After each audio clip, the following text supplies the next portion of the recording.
Democrat in the Illinois legislature is now calling for House Speaker Mike Madigan's resignation over his alleged role in the ComEd bribery scandal. State Senator Iris Martinez joins 6 other members of the State House or Senate who say that Madigan must answer for ComEd contracts and no-work jobs that went to his political allies. Madigan has not been charged with any wrongdoing, and he says he has no plans to resign. Joining us now, State Representative Tara Costa Howard of the 48th District. She also is pushing for Madigan's resignation. Good morning. Can you hear her? Are you there? I'm here. Okay, good. I just want to make sure we could hear you. Yes, now we can. Hear you. Thank you. Okay, sorry.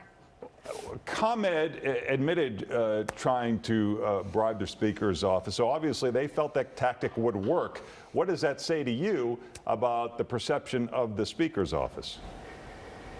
Well, when everyone around you is being charged or being investigated, I think that says a lot about leadership. And this is absolutely disgusting to those of us here in the state of Illinois.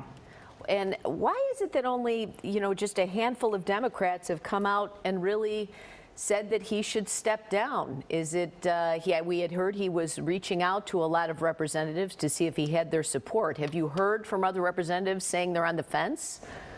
I have, and I've also heard from other representatives who feel very strongly the same way that I do, but they're nervous about coming out and being public about it. Why?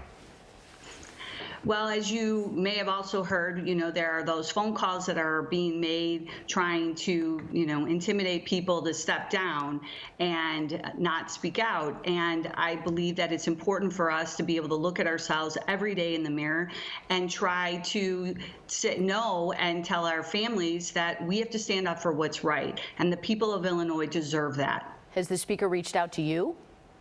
No, he has not. Now, we had back in 2018, your opponent sent ads to voters saying that you were handpicked by Madigan. You denied that. So is that true, untrue? That is absolutely untrue. Like many women after the 2016 election, I knew that I could not sit by the sidelines and continue to allow women's voices not to be heard. I'm the mother of 3 daughters, and nobody tells my daughters what they can and cannot do. I taught them how to stand up for themselves and stand up for others, and that's why I ran in 2018. That's why I'm running again in 2020. Do you think it's appropriate for a politician to be able to recommend an intern or a job applicant to a corporation that contributes money to that politician or is regulated by the state? That doesn't seem to be banned here in Illinois.